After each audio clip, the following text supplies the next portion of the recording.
اسی مسئلے پر گفتگو کرتے ہوئے ان کے ایک اور ذاکر حسین نقوی صاحب جو ہے وہ بیان کرتے ہوئے کیا کہتے ہیں، سن لیجئے کہ علی کو اللہ نے نبی جیسا بنایا ہے۔ فمن حاجک من بعد ما جاءک من العلم فقل تعالوا ندعو ابناءنا وابناءکم ونساءنا ونساءکم وانفسنا وانفسکم ثم نبتہل ونجعل لعنۃ اللہ علی الکاذبین۔ جب دلیل آ جانے کے بعد تمہاری بات نہ مانے ہیں میرے نبی، تو ان سے کہہ دو کہ کل تم اپنے بیٹوں کو لاؤ، ہم اپنے بیٹوں کو لاتے ہیں، تم اپنے بیٹوں کو لاؤ، ہم اپنی عورتوں کو لاتے ہیں، تم اپنی عورتوں کو لاؤ، ہم اپنے نفسوں کو لاتے ہیں، تم اپنے نفسوں کو لاؤ، ثم نبتہل، اس کے بعد مباہلہ کریں گے، وَنَجْعَلْ لَعْنَةَ اللَّهِ عَلَى الْكَاذِبِينَ، اور ہم اللہ کی لعنت کو جھوٹوں پر بھیجیں گے۔ لعنت اللہ کی ہے، بھیجیں گے اہل بیت۔ جناب فخر الدین رازی، جناب فخر الدین رازی ہمارے سنی بھائیوں کا بڑا معتبر نام، وہ کہتے ہیں علی کا کمال یہ ہے کہ اللہ نے علی کو نبی جیسا بنایا۔ سیدنا علی رضی اللہ تعالی عنہ کی فضیلت تمام انبیاء پر بیان کرنے کے لیے دلیل دے رہے ہیں۔ قرآن مجید کی سورہ آل عمران کی آیت نمبر 61 پیش کی۔ اس کا صحیح مفہوم کیا ہے یہ آپ کے سامنے عرض کریں گے، لیکن آپ نے سنا کہ نقوی صاحب جو ہیں وہ اس بات کو بیان کر رہے تھے کہ علامہ فخر الدین رازی جو ہیں، جناب فخر الدین رازی تفسیر کبیر میں آیت مباہلہ کی تفسیر میں لکھتے ہیں کہ سیدنا علی رضی اللہ تعالی عنہ کا مقام بہت بلند ہے، ان کی جس فضیلت کو دیکھو بڑی دکھائی دیتی ہے، مگر تمام فضیلتوں میں سب سے بڑی فضیلت یہ ہے کہ علی کو اللہ نے نبی جیسا بنایا۔ یہ بات وہ بیان کر رہے ہیں فخر الدین رازی کے حوالے سے، حالانکہ اسی آیت کو جو انہوں نے تلاوت کی اس میں یہ الفاظ بھی ہیں کہ فَنَجْعَلْ لَعْنَةَ اللَّهِ عَلَى الْكَاذِبِينَ، کہ ہم جھوٹوں پر اللہ کی لعنت بھیجتے ہیں۔ تو یہ آیت پڑھنے کے باوجود بھی نقوی صاحب غلط بیانی کر رہے ہیں اور یہ کہہ رہے ہیں کہ فخر الدین رازی نے یہ کہا، حالانکہ انہوں نے ایسا نہیں کہا۔ انہوں نے جو کچھ کہا وہ کیا ہے، وہ یہ ہے کہ وہ تفسیر کبیر کے اندر اس آیت کی تفسیر میں یہ لکھتے ہیں کہ کانا فی الری رجل یقال له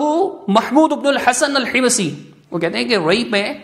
رئی جو ایک علاقہ ہے وہاں پر ایک شخص رہا کرتا تھا، اس کا نام محمود بن حسن الحمصی تھا۔ اس کے بارے میں لکھتے ہیں کہ وَكَانَ مُعَلِّمُ الْاثْنَيْ عَشَرِيَّةِ، وہ اتنا عشریہ کا معلم تھا، ان کا عالم تھا، ان کا استاد یا ان کا ٹیچر تھا۔ وَكَانَ يَزْعَمُ، اس کا یہ زعم تھا، اس کا یہ دعویٰ تھا کہ ان علی رضی اللہ عنہ افضل من جمیع الانبیاء سوا محمد صلی اللہ تعالی علیہ وسلم، کہ علی جو ہیں تمام انبیاء سے افضل ہیں محمد صلی اللہ علیہ وسلم کے علاوہ۔ پھر اسی کے بارے میں وہ لکھتے ہیں کہ اس نے یہ کہا، اس کا قول نقل کرتے ہوئے کہتے ہیں کہ فدلت الآیت علی ان نفس علی ہی نفس محمد صلی اللہ تعالی علیہ وسلم، کہتے ہیں کہ آیت اس بات پر دلالت کرتی ہے کہ علی کا نفس جو ہے وہ در حقیقت محمد صلی اللہ علیہ وسلم کا نفس ہے، یعنی ذات علی جو ہیں وہ در حقیقت ذات رسول ہیں صلی اللہ علیہ وسلم۔ یہ بات وہ شیعہ کی نقل کر رہے ہیں۔ شیعہ کے اس کلام کو بیان کرنے کے بعد وہ اس کا جواب نقل کرتے ہیں اور کہتے ہیں والجواب، اس کا جواب کیا ہے؟ فرمایا انہو کما انعقد الاجماع بین المسلمین علی ان محمدا علیہ الصلاة والسلام افضل من علی، فرمایا کہ جیسے مسلمانوں کے درمیان میں اس بات پر اجماع واقع ہو چکا ہے کہ محمد صلی اللہ تعالی علیہ وسلم علی رضی اللہ تعالیٰ عنہ سے افضل ہیں، فَكَذَلِكَ إِنْ عَقَدَ الْإِجْمَاعُ بَيْنَهُمْ قَبْلَ ظُهُورِ هَذَا الْإِنسَانِ عَلَىٰ أَنَّ النَّبِيَّ أَفْضَلُ مِمَّنْ لَيْسَ بِنَبِيٍّ، اسی طرح اس انسان کے ظہور سے پہلے، ظاہر ہونے سے پہلے ہی مسلمانوں کا اس بات پر اجماع تھا کہ غیر نبی جو ہے وہ کبھی نبی پر افضل نہیں ہو سکتا، غیر نبی نبی پر افضل نہیں ہو سکتا، اس پر بھی اجماع ہے۔ پھر وہ کہتے ہیں وَأَجْمَعُوا عَلَىٰ ان علی رضی اللہ عنہ ما کان نبیا، اس بات پر سب کا اتفاق ہے، اجماع ہے کہ علی جو ہیں رضی اللہ تعالی عنہ وہ نبی نہیں تھے۔ آگے فرماتے ہیں فلزم القطع بان الظاہر الآیۃ کما انہ مخصوص فی حق محمد صلی اللہ تعالی علیہ وسلم فکذلک مخصوص فی حق سائر الانبیاء علیہم السلام، کہتے ہیں کہ اس سے واضح ہو گیا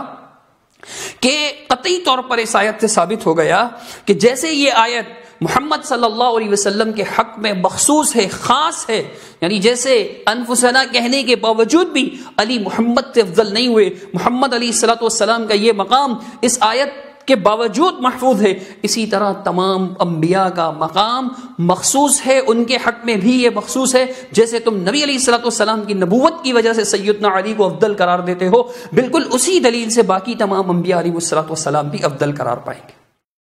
یہ علامہ راضی کا کلام ہے۔ اب وہ بڑے یعنی کہ شان کے ساتھ علامہ فخر الدین رازی کی طرف یہ بات منسوب کر رہے ہیں کہ جی انہوں نے ایسا کہا ہے، یہ ان کا مذہب نہیں ہے،